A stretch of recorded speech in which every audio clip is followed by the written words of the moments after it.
Well, good afternoon, everyone, and I'd like to welcome you all wherever you are joining us from all across the country. Hopefully, it's a nice, warm, but cool day where you are. I'm coming to you from the Washington, D.C. area, and it's been a little rainy, a little wet, a little stormy here.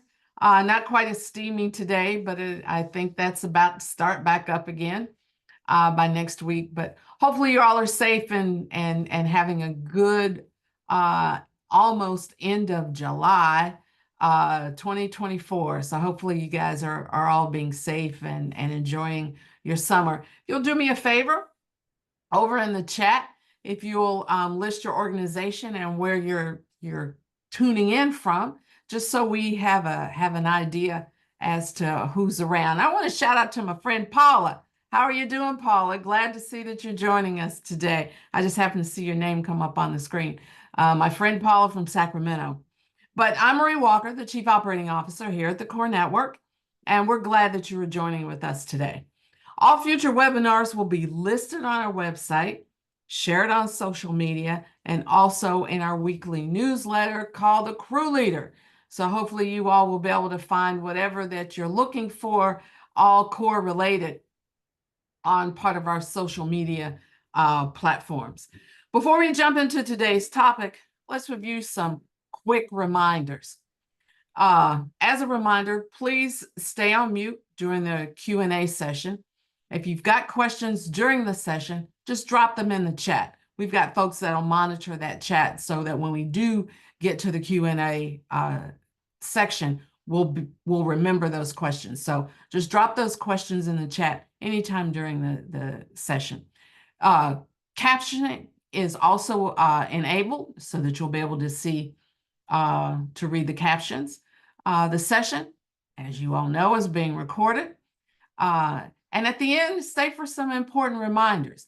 And please, please don't forget to take our post-event survey. It's important that we know your thoughts, if we did well, if we didn't do so well, what you'd like to see next. You want to see more of the same. So please remember to do that quick survey at the end of this event. Here at the Core Network, we're committed to diversity, equity, inclusion, and justice across our work. Today's session is a start of a new series called Conversations with Cores. We'll explore on-purpose leadership, guide participants on how to lead with purpose, set ambitions, yet tangible strategies, and create a culture that empowers staff to execute plans effectively. Now, I know that sounds like a whole bunch of words, and that's all it is, but we're here to offer support one to each other and to another. So that's what we're here for, and that's what we're starting to get started with Conversation with Cores. And remember, this is just a start. We're going to keep it going for a while with different topics coming up, and you just stay tuned in to our social media platforms so that you can hear and see what's coming up next at the Core Network. And now it's time for us to start with our first Conversation with Cores programming. And our presenter today is Sol Ashemu from the True North Institute. He is the coach, founder, and the chief visionary officer at that organization. True North is a human development social enterprise uniquely blending a state-of-the-art immersive technology with transformative mindset and behavioral change practices. Without any further ado, I'm going to pass the baton over to Sol. Sol, it's all yours. Thank you so much, Marie. I'm deeply, deeply excited and grateful to be here with you all today. I'm just looking in the chat room and seeing where everyone is coming from and from so many beautiful places, many that I've been to, some that I have not. But it is a distinct pleasure to be here with you this morning, or it's morning here or late morning here, wherever you are. On behalf of the True North team, I'm the Chief Visionary Officer, and we are excited about the time that we have with each other today to really go through purpose. Now, My background is in education, so I'm an adjunct professor at Denver University. I've taught on the high school level, I've taught on the middle school level. I have 6 children, so I've taught at home. So I have a particular style that I use, of course, with my teaching, which tends to be more interactive, less lectorial in that sense. So I say that to say that if any at any given point, as we are going through and speaking about these issues, specifically around purpose, on belonging, on burnout, on culture shifting inside of the organization, that you feel free to either chime in through the chat room or come off of mute, raise your hand as they do on these things, and I can create a queue for us to have a discussion. I'm really big on there being dialogue around these particular topics because they are so important. People do have questions, people do have insights, and I want you to feel free to share those and be open to sharing those, especially with so many of you that are around the country to really tie in and create a network for each other, a support system for each other. So on that note, I will want to go ahead and start getting into the topic of what we're talking about today, which is purpose, right? And although purpose seems like a very general statement, within cultures, purpose was primary. The reason why we're addressing purpose specifically is because when we hear and have heard that what people are dealing with out in the field in their respective organizations, and you've seen this in the news, you've seen this through whatever media feed since COVID, and people have returned back to work, there's been a huge population of people that have refused to go back to work in the traditional way. And there are people who have returned it and they're experiencing this burnout. And so we at True North had developed a 5 on purpose strategy to really combat and eliminate burnout, disconnection from individuals and the overall theme of the organization, connection to bring belonging back into the workplace, so that people can not experience the frustration, the isolation, and the burnout that they've been experiencing up until this point. Now, why purpose? Why is purpose so important, right? So I'll use 3 different cultures that I feel like really taken purpose and then put 10 on it, like really embedded it inside of their whole culture themselves, the whole society. One, which is we'll be talking about and using one of the tools that come out of this particular one, comes out of the Japanese, and some of you may be familiar with this, which is called Ikigai. And Ikigai literally translates, to the best that you can translate it, it literally translates to the reason why you get out of bed in the morning, right? That's what purpose slash Ikigai means. And so in the Japanese tradition, every single individual has a purpose or should have identified a purpose that is so strong to them, so compelling to them, that every single morning that they pop out of bed, that they're excited about hitting the floor, they're excited about getting up and what it is that they plan to do in the world that day. Now, I know to some of you, that just sounds completely crazy, right? Like, without 3 cups of coffee, it's not going to happen. No excitement whatsoever. This is exactly why we want to address this, right? Where is there a disconnect from your particular your purpose and you living it out throughout your days, regardless of whatever it is that you're doing? So, like I said, later on in this conversation, we'll be going back to Ikigai. And for those of you who've never done the Ikigai exercise, we'll take a couple of minutes just to go through it. It's really simple, it's really beautiful, it's very succinct, and it really helps you to get very clear about what your purpose is in a very short period of time, although you will continue to craft and work through your purpose later on. Another culture that really focused on and drove home this idea of how important purpose is our East Indian brothers and sisters, right? And so in East India, there's this idea within inside of Buddhism and the terminology is missing me. Within this Jin, several traditions inside of East India, there's this idea called Dharma. Now, Dharma is the same concept with more so on an emphasis on the day-to-day, what are you doing on a daily basis? How are you upholding rules, instructions, etc., that are specific to the reason why you're here? Within the whole Dharma pathway, Dharma is one of five that they use for each individual to craft what their career is going to be, what kind of partner are they going to connect with, what kind of business will they go into. It's part and parcel of everything that it is that they do. So in the East Indian tradition, it's Dharma. Within the Japanese tradition, it's called Ikigai. We will give some resources for you to explore these type of things, both Dharma and Ikigai. Like I said, we'll be doing Ikigai exercise later. But I do want you to understand that there is a theme, right? In the native traditions here in America, you can hear a lot of talk. And when I was growing up, there was this movie called Vision Quest, right? Vision questing is all about an individual taking some time in isolation and connecting to what their purpose is.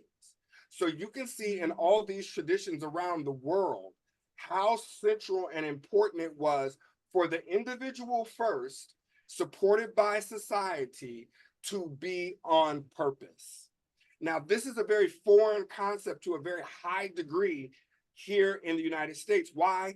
Because we have this tradition in the United States that, especially I'm, born and raised in Denver, Colorado, there's this rugged individualism and you eke your way out and et cetera, right?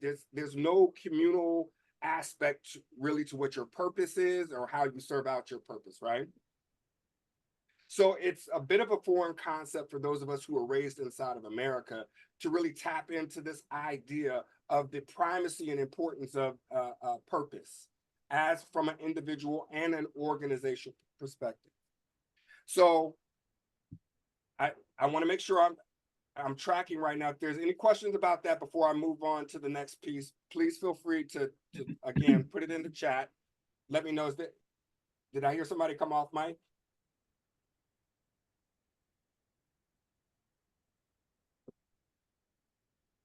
Okay, good deal.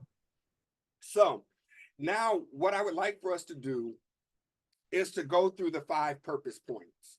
And what would be really, really astute for you to do at this point, if you haven't done it already, is to pull out a pen and pad, a piece of paper. This is going to be interactive. It's not going to be like school. You're not necessarily going to get any homework. You're not going to be graded. But I would like for you to go through the exercises as we begin to walk through each of them, just so that so that you can get an idea, a taste for what it is that we're going to be talking about. You can begin to map some of it out for yourself, right? I apologize, I can't see most of you, not because your camera's not on, but because of the screen setup that I have here. But I'm going to assume that you've pulled out a piece of paper at this point as we begin to talk about purpose, right? And so again, as we begin to take a deep dive into the 5 steps of purpose, there have been hundreds of studies that have been put forward about the primacy of purpose in Western society, right? People who are on purpose tend to live longer lives. Studies have shown having a sense of purpose can significantly extend one's lifespan. Mental health, purpose in life is closely linked to improved mental health. A study published by JAMA Psychiatry Journal found that people with a higher sense of purpose had a lower risk of depression and anxiety. So when you're on purpose, it begins to make you impervious to all of these things and the strains and stresses in society that tend to lead to burnout. So again, purpose is not just something that you're doing, it's also a state of being that creates this force field, for lack of a better word, for you, in order to make you impervious to a lot of what many people are susceptible to, especially during and after COVID, especially in societies that may be more prone to oppressive structures and systems, right? And I know many of you are working in communities just like that. And so purpose really becomes one of those key tools that you can use both for yourself and inside of the communities that you're serving to imbibe you with the necessary fortitude to continue to do the sacred work that you're involved in. Again, physical health research has demonstrated that individuals with a higher sense of purpose, right, have lower levels of inflammatory markers in their body, reducing the risk of disease such as cardiovascular disease and diabetes. Now, this is a huge one for me, right? Because I am Afro-Indigenous man.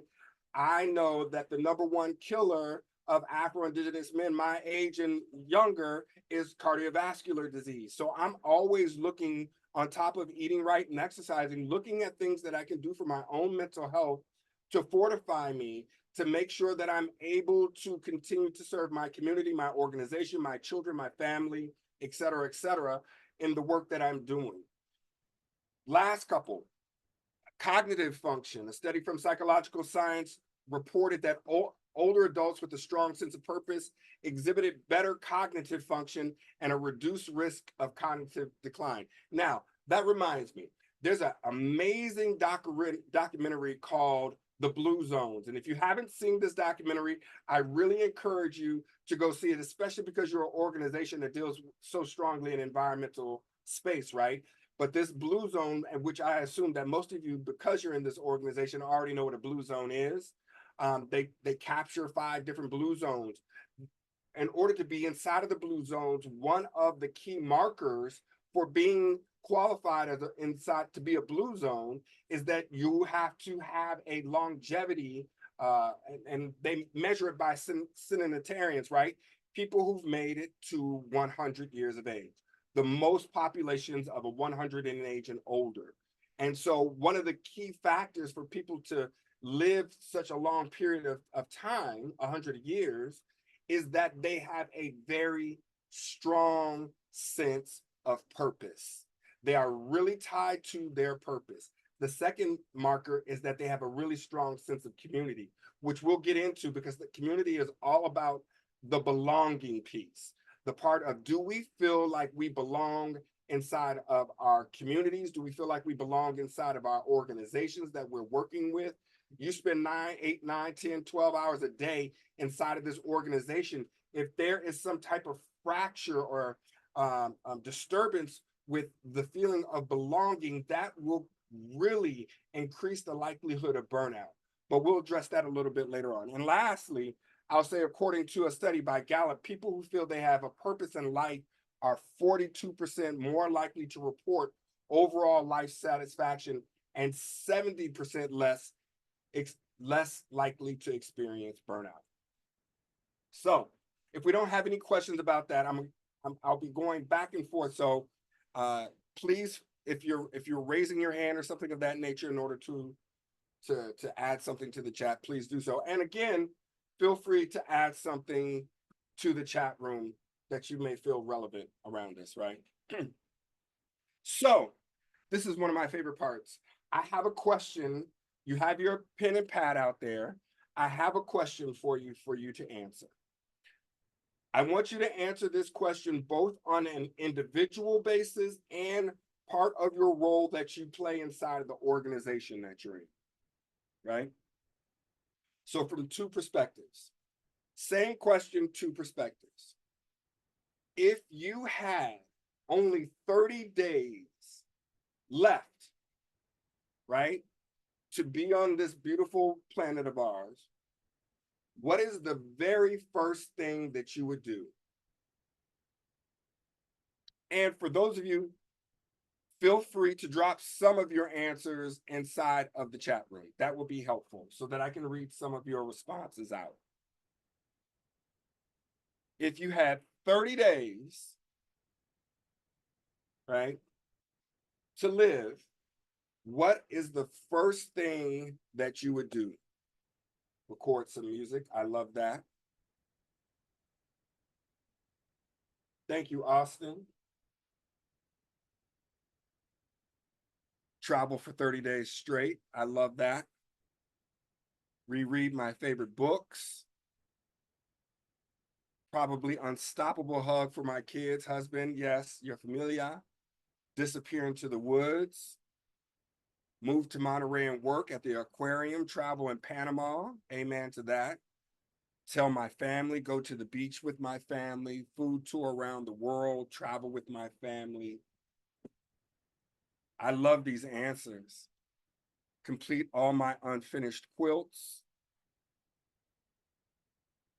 Food tour around the world with family. Oh, that's my Aja. Yes, that makes perfect sense.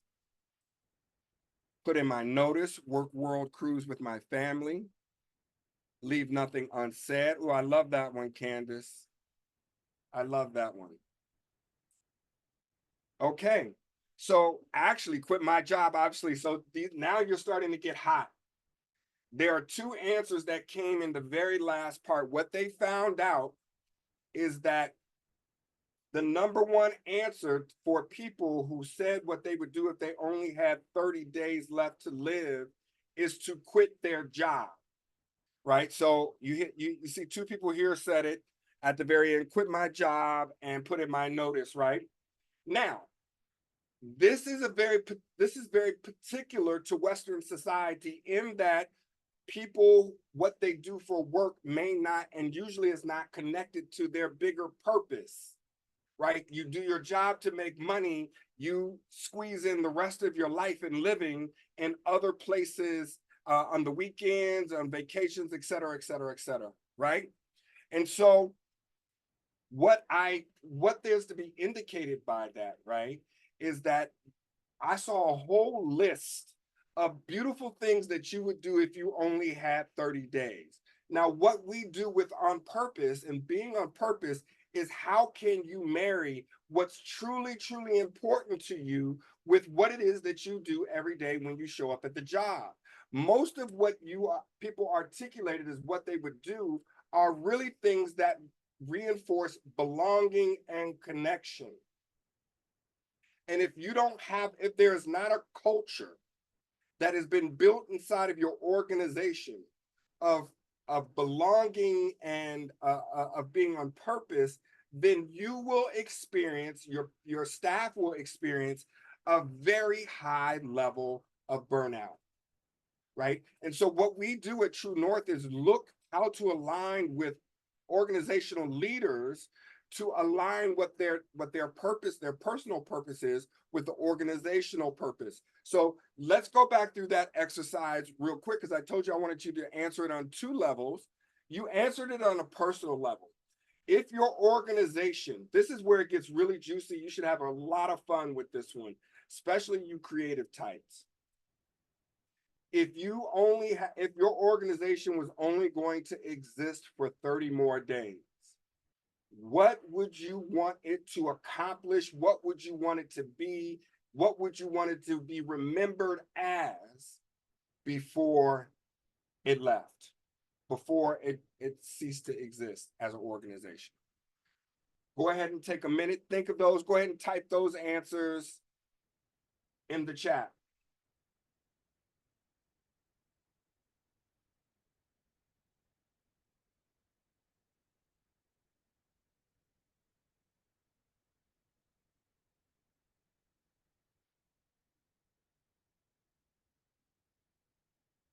If your organization only had 30 more days to exist, what would you want it to accomplish? What would you want it to be known for? Recognized for all the young lives we've transformed. That's beautiful. Thank you, Paula. Anybody else?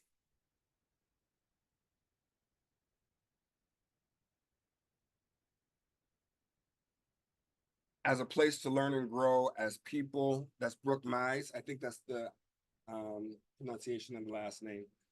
I would want to emphasize the importance of good environmental stewardship to the public. I would want it to be remembered as an organization that allows members to step out of their comfort zones with a solid support system behind them. That's a beautiful answer. Thank you, Anne Louise.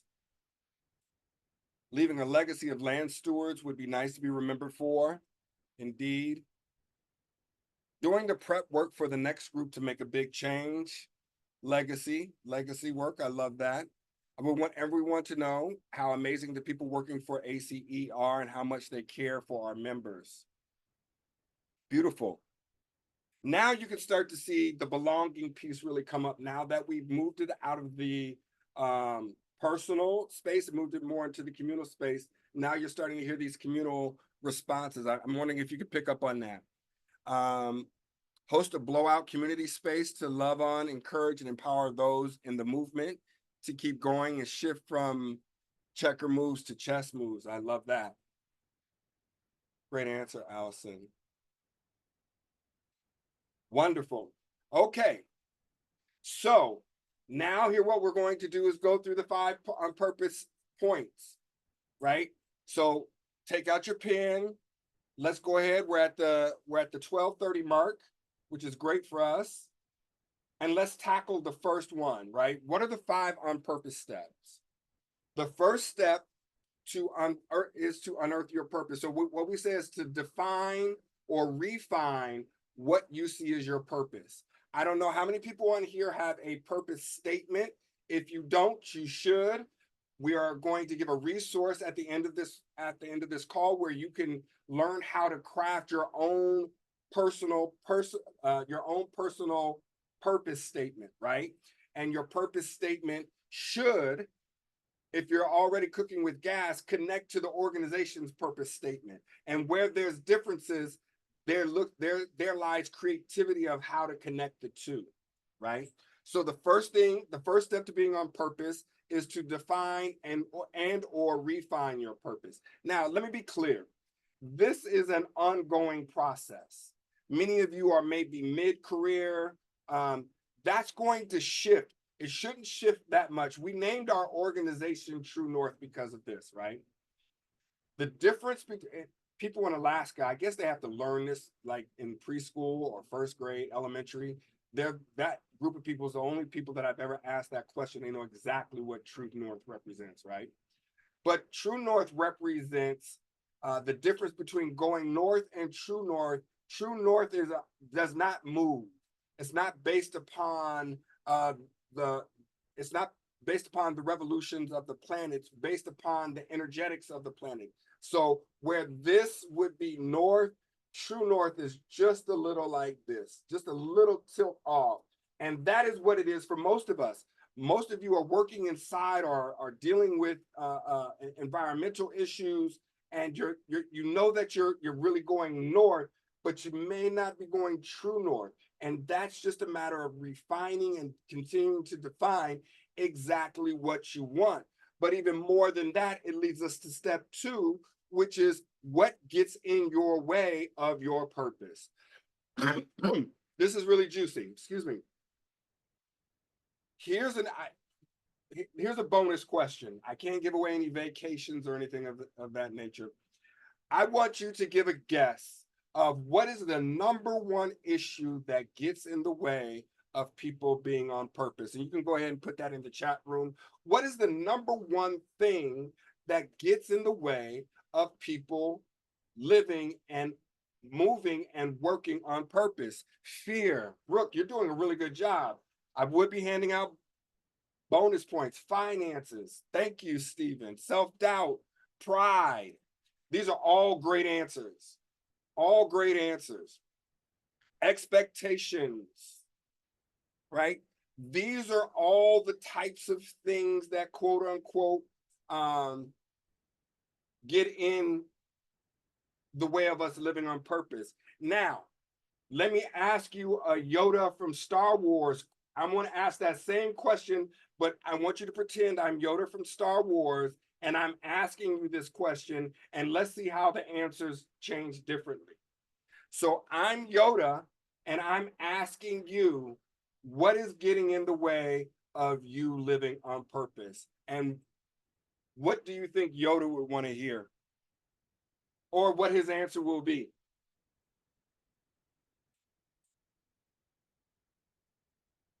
Yes. There we go. Yes. You're in your own way. Yourself. That I'm glad we have some Star Wars fans in the building. Matrix is my favorite movie. I use Star Wars as my backup go-to as well. Yes. So what do we mean by that, right? And I want to make sure that I give enough time and I give enough honor to really hop into what it takes to clear the path. So nothing that anybody said was wrong, right? People said fear, finances, self-doubt, imposter syndrome. All of those things are true, but all of those things are rooted in the self. They're rooted in the personality. So those are just the manifestations of it, right? Yeah. I love that, Cheryl. That's exactly the way Yoda would answer that question. I'm gonna save that one. And in fact, that's going to be the only right question answer from here on out for every time I do this before.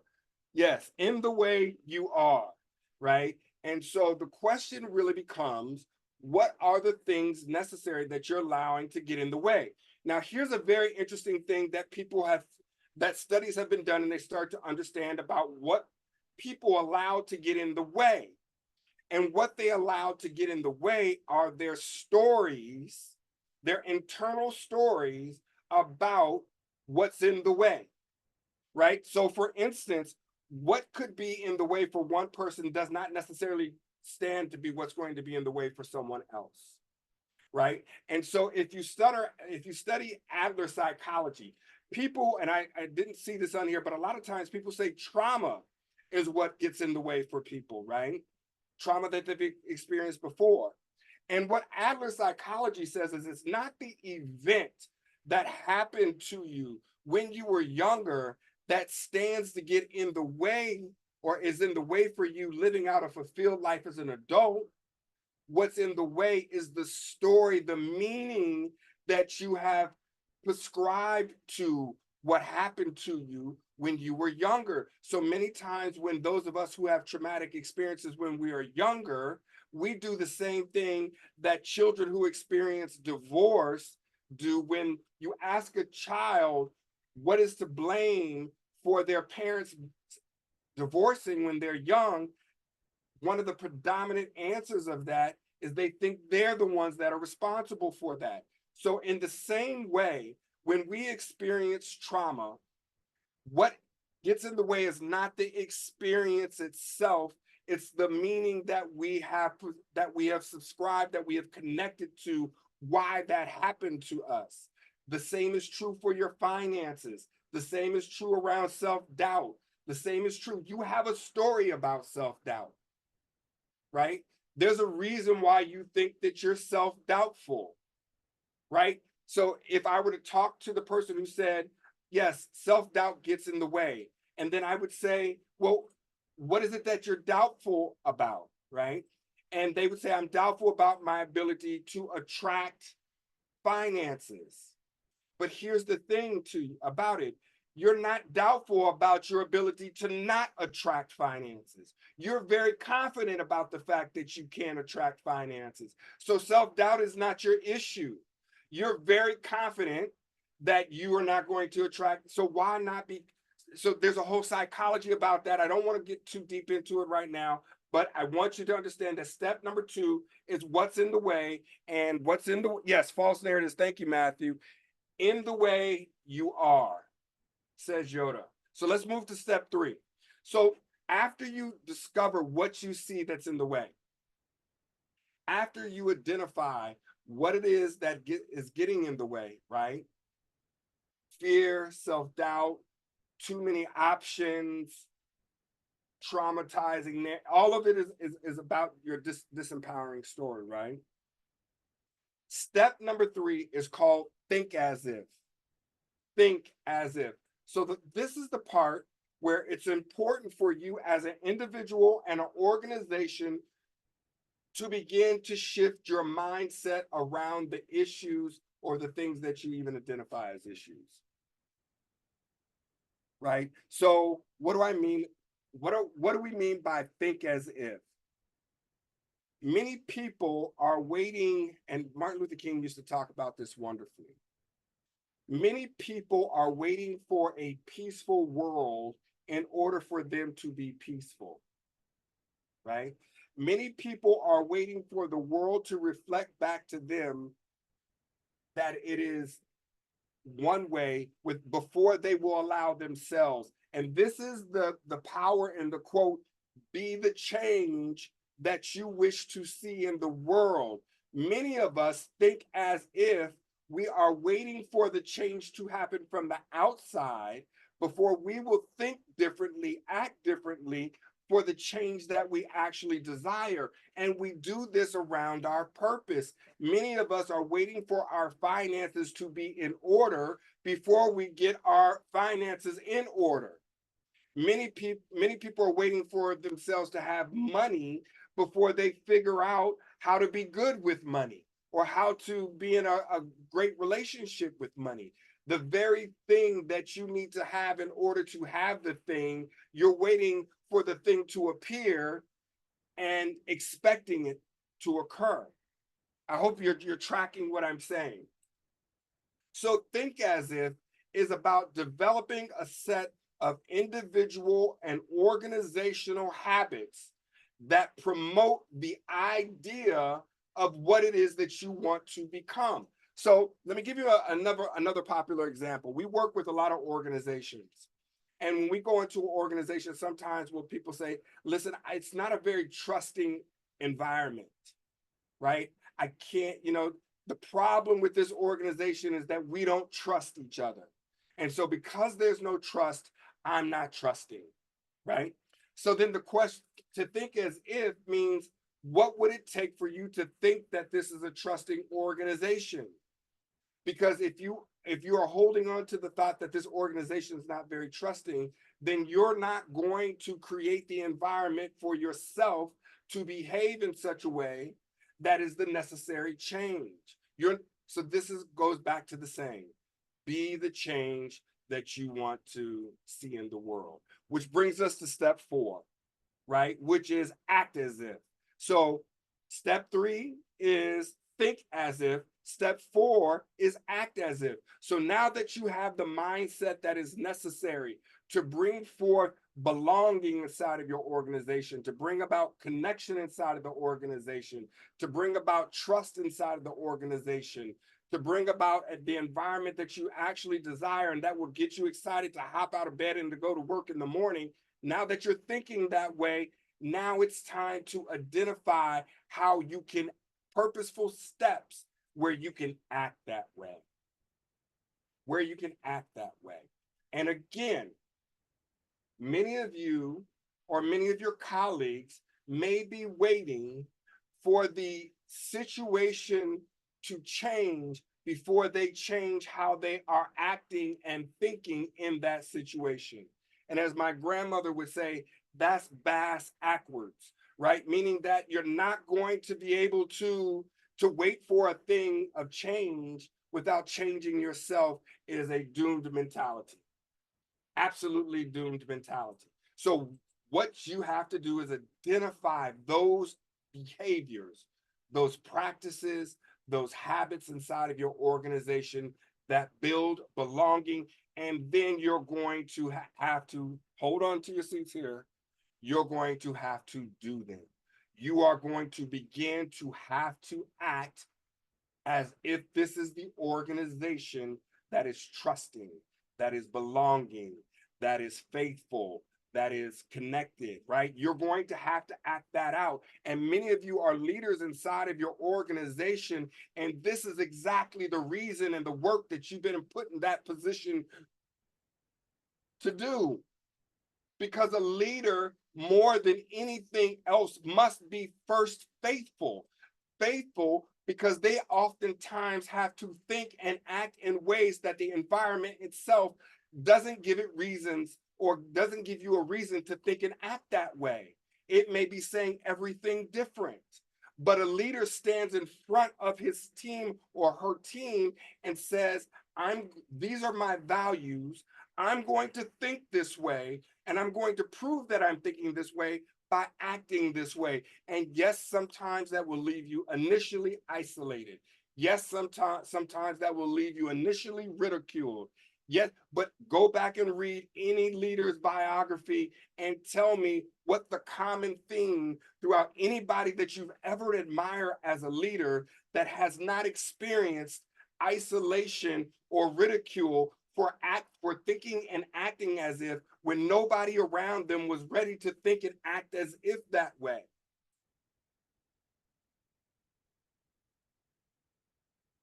I'll pause there for a second. That's if we were in the Baptist church, I would just say hallelujah, holla back right at that point. But I want to make sure you're understanding the point that I'm making is that the reason why you're on the call, the reason why you're hearing this is because on a certain level, you are a leader, and a leader has to step forward at times and think as if and act as if the thing that they actually desire already exists when in actuality it does not. Every champion who became a champion, every organizational leader that became a phenomenal organizational leader first thought and behaved like their organization was the best organization, that it was an efficient organization, it was a belonging organization, it was an organization that respected a diverse set of ideas. They had to do that first. And then that created the energy necessary for it to be born in the organization. But if you are a leader that is waiting for your organization to change before you change, then you got the wrong formula. And we can help you with that because that's what's in the way most of the time. Most of the time, the leaders are waiting for the people to change, and the people are not going to change until the leader steps forward. Okay, and the final, step 5. This is a really juicy one. I'm gonna take a drink of water because this does get juicy.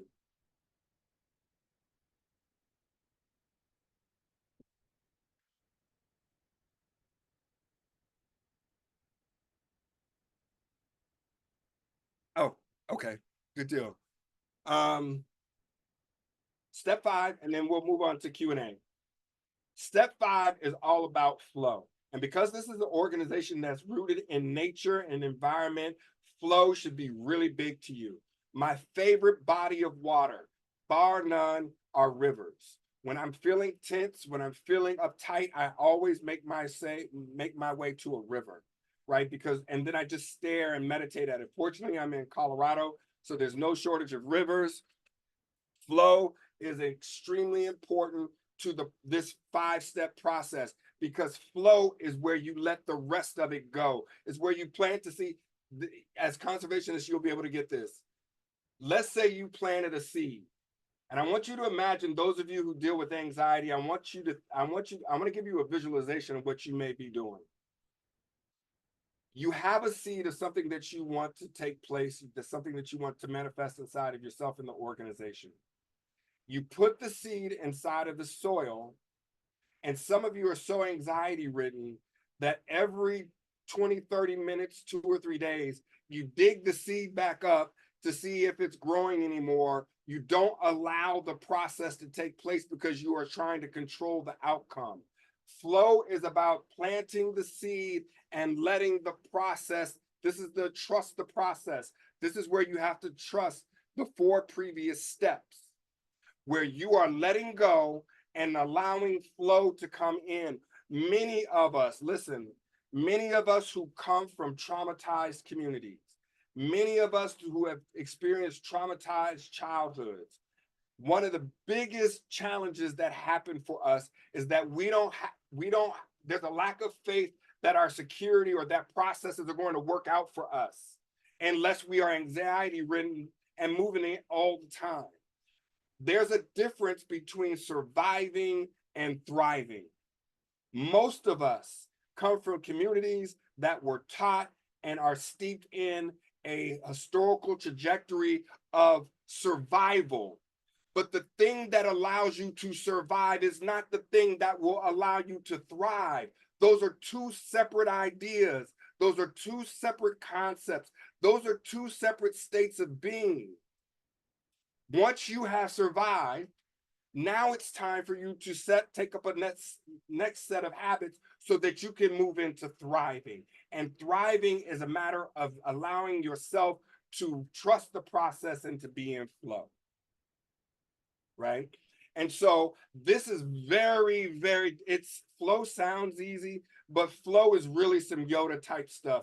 This is some really master level where you are like, I am trusting the process. what would it be said in the Christian tradition? This is when you really allow Jesus to take the wheel, right? Your grandmother, when she said, Jesus, take the wheel, that means I'm going to take off trying to steer this thing and drive this thing. I'm allowed the universe. I'm allowed source. I'm going to trust the process. I'm going to trust step 1, step 2, step 3, step 4. And then I'm allowed step 5 to manifest itself. So flow is huge as far as being faithful. And being faithful is not blind faith, it's that you're trusting the process, you're trusting yourself. So we're at 12:46. I wanted to leave 15 minutes for question and answers and any type of discussion that you may want to have around any of those 5 steps thus far.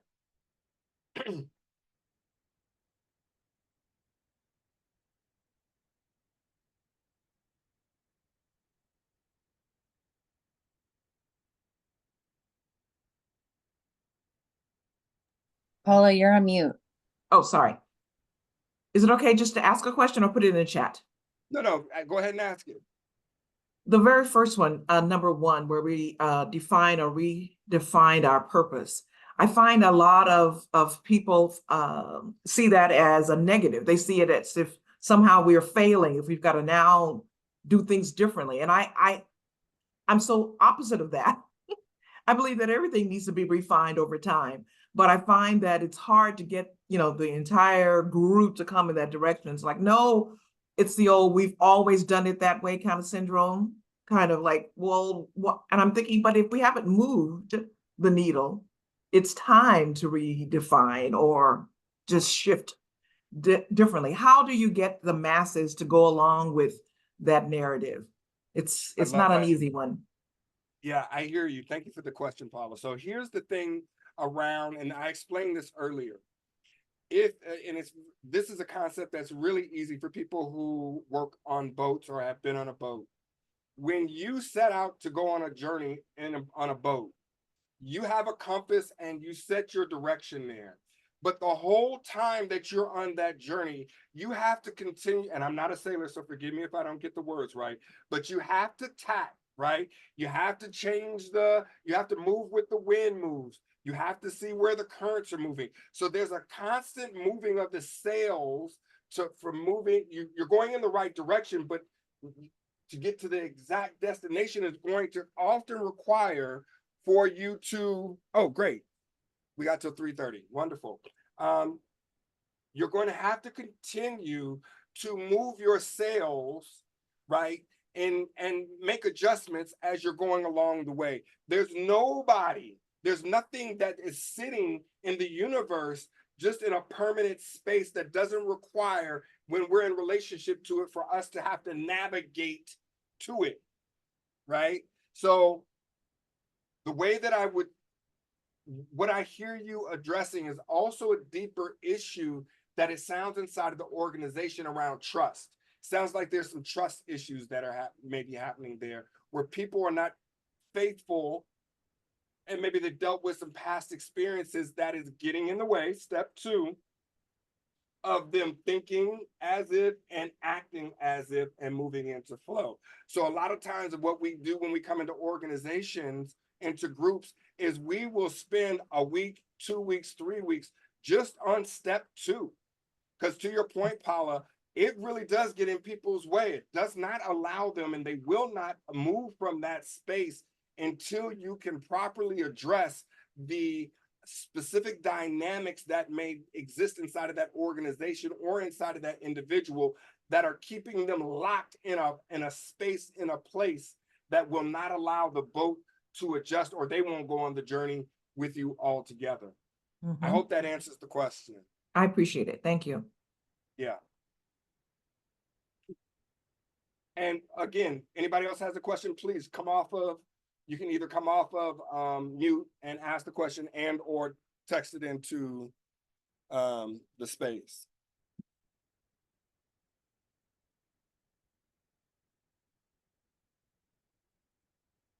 When we get done with this Q&A part, I'm going to then give you the 5 secrets of how to do this on an organizational level, right?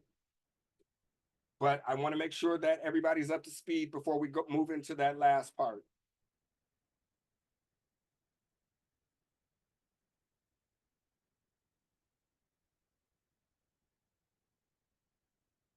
Thank you for that, Allison. Okay, so what I'm going to do is move into this last part. And as I move into this last part, when we finish it, then I'll open it back up for question and answers. What it seems like now at this point is that we're all on the same boat. It's a little bit of a quiet boat, no problem. When we get to the end, you'll have space to ask some more of your questions. So how do we apply, right? We're in part 3. This part 3 is called being an agent of change in your organization. So how can you as a leader take what you've heard thus far and begin to apply it not only to yourself as an individual, which is what we did in part 2, but now begin to apply these principles in your organization. Now, I'm just giving you a real brief overview of all of these steps and all of what it is that we do. We will be putting in a link inside of the chat that if your organization or you as an individual needs some more support and help, as I would expect you would, because this is just a 90-minute overview, quick, piece of it. But in order to really get after it, usually, to be very honest with you, and I'm being very transparent, we spend 2 to 3 years with the organization because the larger the organization, the longer the time it takes to move and shift the cultural the cultural environment, right? Culture shifting inside of an organization does take time. It's a big ship to turn, and there's lots of exercises and there's a lot of pitfalls, and very little people are doing it the way that it needs to be done. And we support organizations to do that in a healthy, productive, no blame, no shame, no victims, no villains perspective, right? And we'll put the link in for those of you who want to take a deeper dive with that. But moving on to the organizational change, how do you become a change agent based upon the 5 steps? First step, identify and refine, right? Your collective purpose and goals as an organization. Many of the people that you work with, maybe many of the people that you supervise, they may have one idea of what the purpose and vision of the organization is. Make sure that it's very clear on an organizational level of where your true north is. And that may require that there be some defining and refining of what your organizational statement is as of now. It may need to shift, and that's okay. That's totally okay. As Paula was mentioning, many people see that as a drawback, but organizations shift their mission and vision statements all of the time. Really successful ones do, because in order to be successful, you are going to have to navigate an ever-changing environment. Now, that doesn't mean your values are going to change, right? But it will mean your tactics and your mission, as you see it as a whole, may change, right? Good deal. So as a team, you should be spending time visioning to make sure everyone is holding the same idea of what it is that we want. Don't simply say we want to be inclusive, right? Don't simply just say it. Actually engage in dialogue on what it would look like in terms of experiences. What type of experiences would you and others inside of the organization have when you are diverse or when you are inclusive, right? Be very clear on that first step. How would your organization be different? Here's a great leading question for those of you who want to get a taste of maybe asking some of their colleagues. What would it feel like? I want you to ask yourself this question just in your own mind right now. What would it feel like to have a culture of collective liberation and leadership? Let me ask that again. What would it look like and feel like to have a culture of collective liberation and leadership? So this is us moving outside of just the words.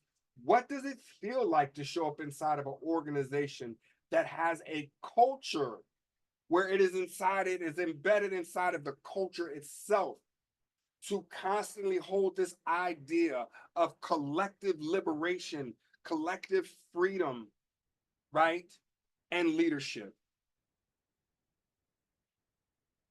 Step 2, what gets in the way again, right? Identify the limiting habits and belief within inside of your organization.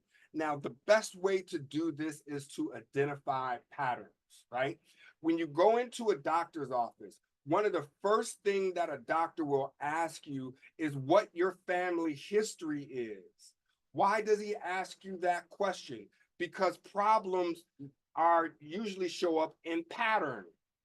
So in order to understand what some of the challenges are that you may be dealing with as an individual, is to also understand what preceded you, what are the patterns that exist in your family, so that it gives the doctor a really good head start and an idea of what are some of the things that we will be dealing with when I'm dealing with you as an individual sitting in front of me. So what's your key? One of the things that can really help you and support you when you're asking this question around identifying limiting habits and beliefs are, what are some of the negative patterns that show up inside of this organization? What are some of the negative patterns and beliefs that show up in this organization, both implicitly and explicitly? Get very clear about that. Just like a doctor, the more information you give a doctor, the better position you put her in order to support you and to give you what you needed to heal. So don't hold any pieces of that back, right? This is an opportunity, as ugly as it may be, as whatever judgments that you have about it, suspend those judgments for the purpose of really seeing what is the pattern, what are the negative patterns and beliefs here. Now, this may require that you discuss how to recognize and address limiting beliefs and habits that are getting in the way of the vision of the organization, right? Of the mission of the organization. Remember this key point: all relationships that you have both in the organization and outside of the organization are merely mirrors for yourself and how you are showing up or being asked to show up. That's a tough one. You might need to take a deep breath on that one, because we get, I lived in Ghana, West Africa for 10 years. And there's a proverb in Ghana that says when you point a finger at what someone else is doing, there's 3 fingers pointing back at you. So I just am saying, don't be so sure that what you're pointing at as the problem inside of your organization does not actually exist implicitly in yourself. And this is what makes it so challenging to be a leader, because leaders don't just simply identify what's wrong with their teams. They have to identify what are they reflecting, or what's being reflected back to them about maybe their own leadership that is showing up in the team. And that requires a high level of emotional intelligence. We'll get all into that as we go deeper on subsequent times that we have together. So I have an example for this one. When we work with organizations on building trust across age, race, gender, class, we often find it is that within affinity spaces, that venting around all the things that people aren't doing gets in the way of us having trust. What that really means is that the person venting doesn't trust that anything will change or that their colleagues can change. And they often don't trust that if they do communicate their needs and desires, they will be disappointed if they don't manifest immediately. So this person is now operating in the relationship out of fear of disappointment instead of out of trust that they're sharing their needs and desires will create some shifts inside of the organization and the relationships. Recognizing that this is really what is in the way, not other people, is the second step to creating the change that you want to see inside of your organization. That's a whole mouthful. That one right there, yeah, that's a juicy one right there. And I can understand if we can keep moving with that one, right? Step 3, right, This is where in your organization, you create a daily practice of thinking as if. That's step 3. Remember, on a personal level, it's thinking as if. On an organizational level, it's still thinking as if. How do you think as if on an organizational level? The next step in culture change or transformation is for people to start thinking differently once they recognize the mindset and behaviors that are getting in the way of them experiencing the trusting and inclusive interactions that they actually desire. So what is an example of that?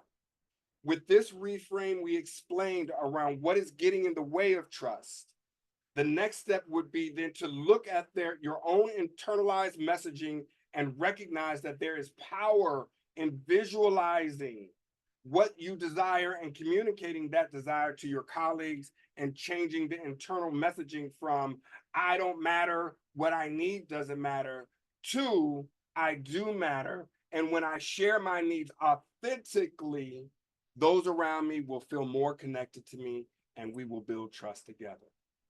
And I can almost feel through and I'm not a psychic.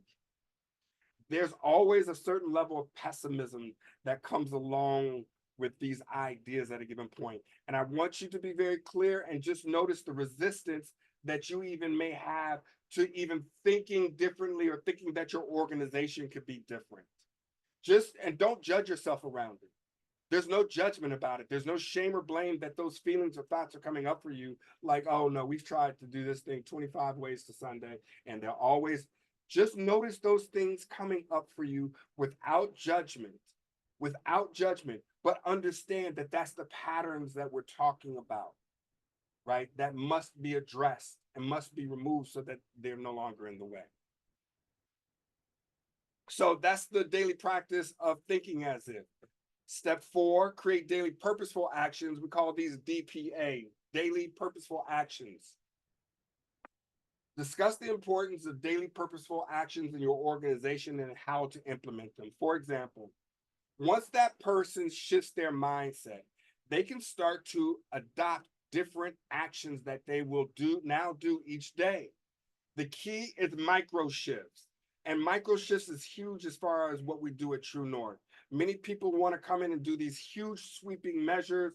And before you know it, they've been seeking to do these huge measures for 2 or 3 years.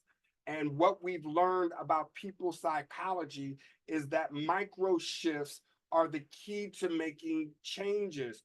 Incremental small changes leading up to a seismic change that then tilts the behavior and the being all the way in one direction. Many people think that micro shifts take too long, but that's the way people change. That's who we are as human beings. Very rarely, there's 0.001% of the population that you can get to change immediately. It doesn't generally or predominantly even work that way. People change through micro shifts, and that's why it takes real leadership to work with people, because it's a time, trust, activity, and event. And for those of you who've been leaders for any amount of time, you already know what I'm talking about. Right? So in our example, again, so the key is micro shifts. So it doesn't mean that you have a wholesale change right away or it's going to happen overnight. The example is we've been looking at maybe the person commits to exhibiting trust once a week with a person they typically don't trust or confide in, by engaging in a conversation and sharing their needs and desires or vision and asking that person what actions that they could take that they can support. In this way, they are creating the culture of change, step by step, individual by individual, interaction by interaction, and inspiring others to take on these mindsets as well. Again, this is leadership work. This is leadership work. And that's the part about leadership. Everybody loves to get the awards and hold up the trophy, but the work, and we spell this type of work differently. We spell this type of work W-E-R-K. This is the work. This is working with humans is truly the deepest, most monumental work that we can do in conjunction with working with the planet that we stand on and we are fed by. And step 5, finally, explain the concept of moving into flow and being present in the moment. Again, this is going to be very difficult for organizations, especially organizations that are in the West. Organizations in the West tend to be very high anxiety environments. Fortunately for you, your environmental organization, both you and your members spend a lot of time and have an appreciation for nature and natural processes. That should make it a little bit easier to adopt this idea and to really be rooted in this idea of flow, whether using the oceans, the rivers, or how plants move in order to be born, right, whatever you need to do, flow is ever present in nature. So using that as an example will be very, very supportive for you implementing this. So an example, flow is all about looking for evidence that changes are happening rather than focusing on all that has yet to change. This is a juicy one.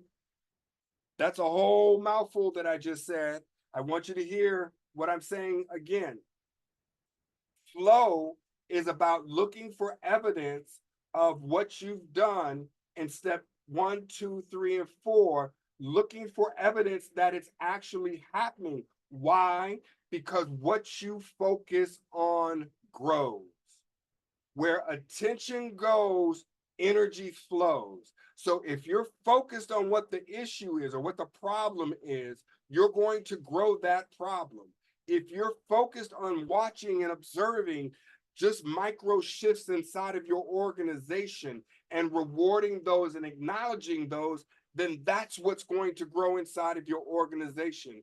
What you will focus on is where you will see flow happening. Now, many of us who are used to focusing on the problems in order to be problem solvers, that's going to take a bit of some practice to shift your mindset to look for the evidence of what it is that you planted in the ground. Look for the evidence of the seed emerging out of your organization that you planted before.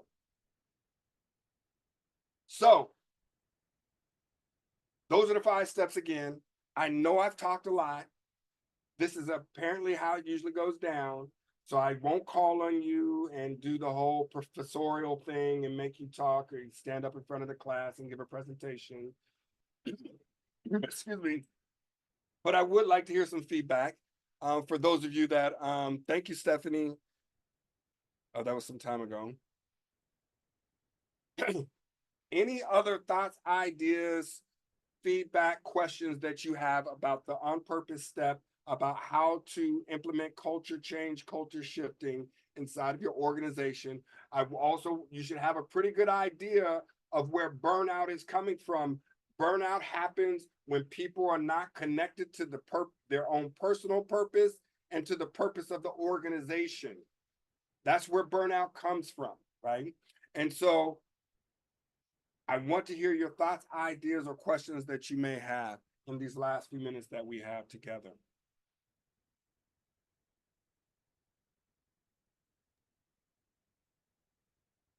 This is Paula again. I appreciate you kind of validating some of the thoughts I've had as I've stepped into an agency. It's almost 5 years ago now, and a lot of cultural changes had to happen. It was just necessary.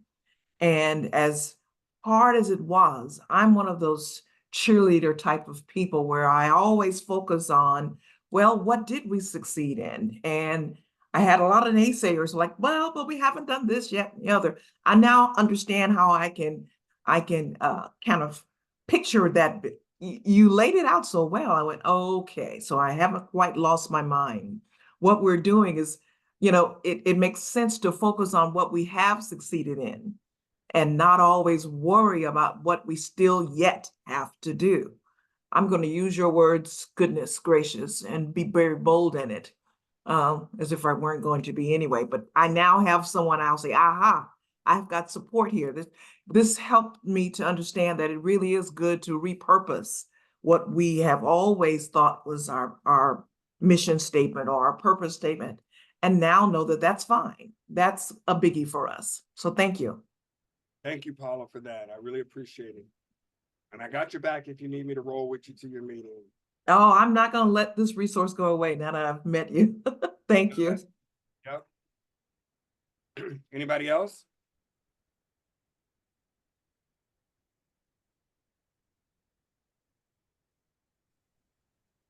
Hi, yeah, I thank you so much for your time today. I have a really quick question about this wonderful session. I was wondering if you could share any tips on how we can effectively define and refine our purpose. I know a lot of our member corps work with young adults who may be setting their purpose and looking for their pathway too. So I was wondering if there's any tips on that, and then how we can share that purpose with our team so that everyone that we're working with can like set that similar expectation or goals moving forward. Yeah, that's a great question. Thank you. So we have some coaches that can support you in the process, because what you're talking about is, it sounds simple, but it's really delicate, right? Because to your point, you have to get consensus amongst the leadership, and then you have to share with the members in such a way that they feel a part of and connected to the vision that you're sharing with them, right? And that's a challenge. It sounds easier, but for those of you who are leaders for any amount of time, you know, some people have a problem for every solution, right?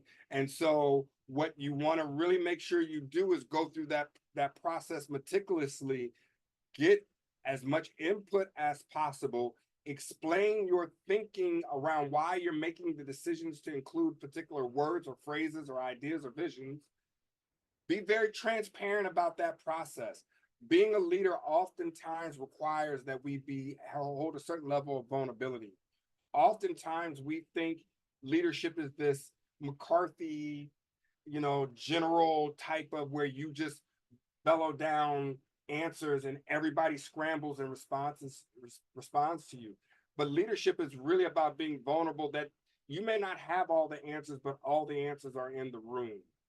And what you will do is go through and work through however long the process will take to come up with an answer that everybody can have buy-in to. I hope that answers makes Yes. sense. Yes, Okay. thank you so much.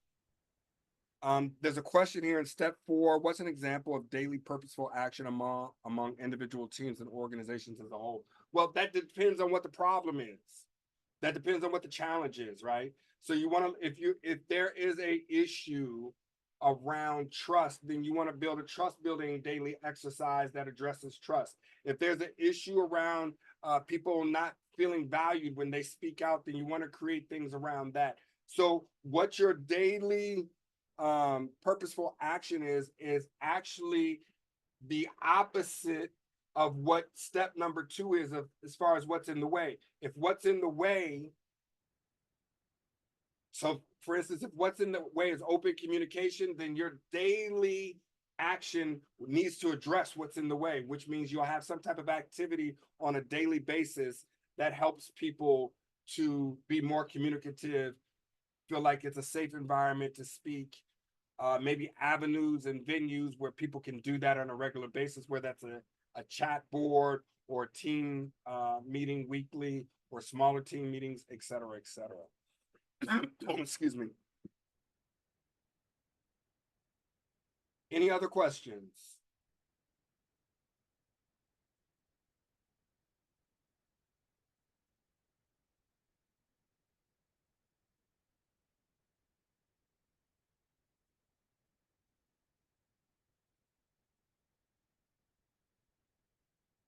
Okay, I think my colleague has put our link in the chat room. So as I get to close out this portion, I just want to recap some final thoughts here, right? What we've done, what our organization was able to do with Mile High Youth Corps, who we've been working with for about 2 years, right? We were able to, and have been able to really dig deeply and go into this process of rebuilding a culture of trust and strategy that's focused on equity and engaging core members, as well as a part of their training opportunities to ensure they connect with liberation and leadership. Now, I do not want to paint this fairy tale Disneyland idea that this process that we've spent with them for the past 2 years has been easy. It has not. Whenever you're going through culture change, you can expect resistance. You can expect disappointments. You can expect frustrations. But as my dear sister Paula said, what you have to also do is look for the seeds of success, even in the smaller things that are happening inside of your organization. Fortunately, we have a lot to show for the last 2 years that we've done inside of the organization, Mile High Youth Corps. But initially, it looked pretty challenging, right? And so I want to make sure that you understand that it is a process, right? Also, I think my colleague Allison has put inside of the chat room for people who are interested in exploring how we can support your organization in this on purpose process around culture shifting, around EDI or DEI work inside of your organization, that also around strategy, because a lot of this is strategy, right? Inside of your organization. So I want to thank you for your time. Deeply, deeply honored. I had a great conversation with Marie. She set me up with total success of like where I would need to come into this. So this was really, really, really great for me to connect with you all. I had the opportunity, I think about a month ago, to connect with some core members that were passing through Denver and doing some training. I know I know why many of you do this work or got into this work. My goal and the goal of my team is to make sure that you continue to love, that this is a part of your purpose, and that you remove those things that may be in the way of you exhibiting and expressing your purpose to the highest degree possible. So thank you, Marie, and your team and the communications team for hosting me and my team to come in and talk with everyone with you today. So I cannot, let me see, am I on mute? There I am. I cannot say how grateful and thankful I am. And I think I speak on behalf of the network. This has been an incredible Tuesday afternoon. Thank you for your insight, your advice, your thoughts. This, like I said, this has just been an incredible afternoon that will not end here. We will continue this on. Also, remember that the session is being recorded, and the materials, you'll be able to access them on our events portion on our website. I think you're going to see that information come up soon. You're also going to receive an email. Everyone that participated in this session will receive an email at the end of this session that will give you some additional information about how you can access this later on when you feel like you need to get that recharge. You can go back and listen to this. If you want to skip to a certain section that you thought you need to hear again, you'll be able to do that. So the power of social media and platforms is amazing. And thanks to the Core Networks communications team for putting all this together. Also, in closing, I want to remind you that there is a survey at the end of this session. Please go in. It'll take you just a few minutes to go through and answer the survey. Click send, and we'll get that. Just so we'll know how we did, what you liked, what you didn't like, what we may need to do over and do again. Our next conversation with CORES will take place on August 27th. Please stay tuned in to our website and our social media. You'll get more and more information about that as we move along. Also want to remind you that guess what's coming up in March? You're right, CoreCon 25. Our conference coming up again March the 11th through the 14th. I will ask you to keep check of our website, to keep an eye out on looking for upcoming announcements about the CORE conference and about workshop proposals. We're also going to have Core Member of the Year, Project of the Year. All of that stuff will be coming up soon. And the communications team and the events staff here at the Core Network is working on getting things together for the conference for next year. It's going to be in a different location. We're going across the river. We're going to be in Arlington, Virginia. So just check our website for all of that. I think you're going to get maybe 9 minutes of your time back. I want to thank you again for tuning in. Hopefully this has been enlightening. Sol, thank you again to you and to True North. Allison, I think, put the information back so it's at the bottom of the chat feed. So you'll be able to find the link and the information if you need information from True North. That's all from Northern Virginia, Washington, D.C. It's good to see you all. Paula, thank you so much. Paula is my newfound wonderful friend in Sacramento. Glad to You're see you welcome. all. Glad to see you. Glad to see all of you all here.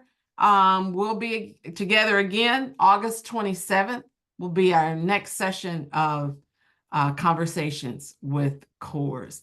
Anyway, signing off. Take care. We'll see you later. Stay safe out there. Bye-bye.